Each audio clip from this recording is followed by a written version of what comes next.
देवों के देव महादेव बहुत ही भोले माने जाते हैं, इसलिए उनका एक नाम भोलेनाथ भी है। पौराणिक मान्यतानुसार भगवान शंकर को प्रसन्न करने के लिए किसी भी तरह के खास विशेष पूजन की आवश्यकता नहीं होती, क्योंकि कहा जाता है कि वह तो भोले हैं और भक्त की मन से की गई क्षणिक मात्र की भक्ति से ही वह प्रसन्न हो जाते हैं। अगर आप भी शिव की भक्ति और कृपा पाने के लिए सावन के सोमवार का व्रत करते हैं, तो इस कथा से भोलेनाथ को प्रसन्न कर सकते हैं। चलिए सुनते हैं सोमवार व्रत कथा। एक बार किसी एक नगर में एक साहूकार था। उसके घर में धन की कोई कमी नहीं थी, लेकिन कोई संतान न होने के कारण वह बहुत दुखी था।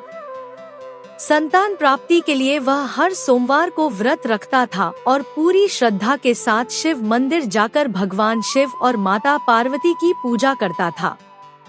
उसकी भक्ति देखकर एक दिन माँ पार्वती प्रसन्न होकर भगवान शिव से साहूकार की मनोकामना पूर्ण करने का निवेदन किया।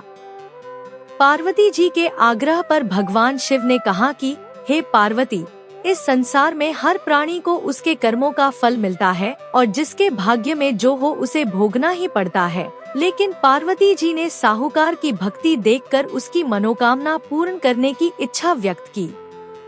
माता पार्वती के आग्रह पर शिवजी ने साहूकार को पुत्र प्राप्ति का वरदान तो दिया, लेकिन उन्होंने बताया कि यह बालक 12 वर्ष तक ही जीवित रहेगा। माता पार्वती और भगवान शिव की बातचीत को साहूकार सुन रहा था, इसलिए उसे ना तो इस बात की खुशी थी और ना ही दुख। वह पहले की भांति शिवजी की पूजा करता रहा। कुछ समय के बाद साहूकार की पत्नी ने एक पुत्र को जन्म दिया। जब वह बालक 11 वर्ष का हुआ तो उसे पढ़ने के लिए काशी भेज दिया गया। साहूकार ने पुत्र के मामा को बुलाकर उसे बहुत सारा धन देते हुए कहा कि तुम इस बालक को काशी विद्या प्राप्ति के लिए ले जाओ। तुम लोग रास्ते में यज्ञ कराते जाना और ब्राह्मणों को भोजन दक्षिणा देते हुए जाना। दोनों मामा भांजे इसी तरह यज्ञ कराते और ब्राह्मणों को दान दक्षिणा देते काशी नगरी निकल पड़े। इस दौरान रात में एक नगर पड़ा जहां नगर के राजा की कन्या का विवाह था, लेकिन जिस राजकुमार से उसका विवाह होने वाला था वह एक आंख से काना था। राजकुमार के पिता ने अपने पुत्र के काना होने की बात को छुपाने के लिए सोचा क्यों न उसने साहूकार के पुत्र को दूल्हा बनाकर राजकुमारी से विवाह करा दूं। विवाह के बाद इसको धन देकर विदा कर दूंगा और राजकुमारी को अपने नगर ले जाऊंगा। लड़के को दूल्हे के वस्त्र पहनाकर राजकुमारी से विवाह करा दिया गया। साहूकार का पुत्र ईमानदार था।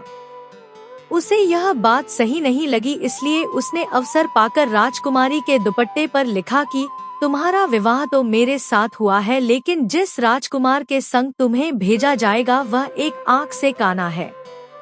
मैं तो काशी पढ़ने जा रहा हूँ। जब राजकुमारी ने चुन्नी पर लिखी बातें पढ़ी तो उसने अपने माता पिता को यह बात बताई। राजा ने अपनी पुत्री को विदा नहीं किया, फिर बारात वापस चली गई। दूसरी ओर साहूकार का लड़का और उसका मामा काशी पहुँचे और वहां जाकर उन्होंने यज्ञ किया। जिस दिन लड़का 12 साल का हुआ उस दिन भी यज्ञ का आयोजन था। लड़के ने अपने मामा से कहा कि मेरी तबीयत कुछ ठीक नहीं है। मामा ने कहा कि तुम अंदर जाकर आराम कर लो। शिवजी के वरदानुसार कुछ ही देर में उस बालक के प्राण निकल गए। मृत भांजे को देख उसके मामा ने विलाप करना शुरू किया। संयोगवश उसी समय शिवजी और माता पार्वती उधर से जा रहे थे।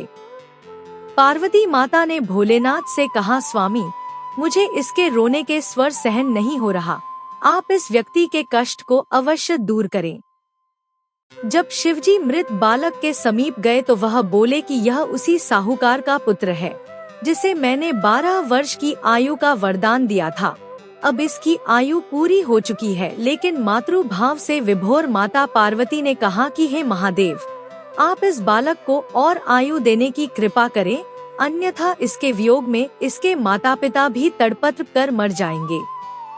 माता पार्वती के पुण्य आग्रह पर भगवान शिव ने उस लड़के को जीवित होने का वरदान दिया। शिवजी की कृपा से वह लड़का जीवित हो गया। शिक्षा पूरी करके लड़का मामा के साथ अपने नगर की ओर वापस चल दिया। दोनों चलते हुए उसी नगर में पहुँचे जहाँ उसका विवाह हुआ था। उस नगर में भी उन्होंने यज्ञ का आयोजन किया।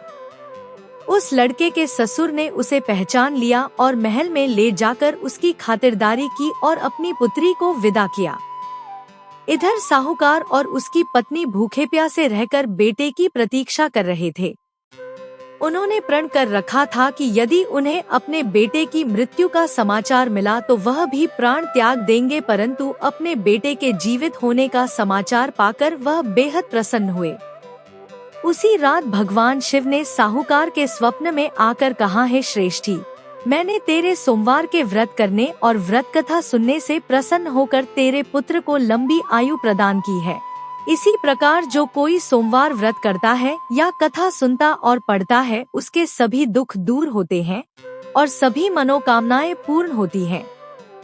आप सभी हर सोमवार को यह कथा सुनिए और सुनाइए, जिसे भगवान भोलेनाथ का आशीर्वाद आप सभी को मिलता रहे। मिलते हैं अगले वीडियो में। जय भोलेनाथ।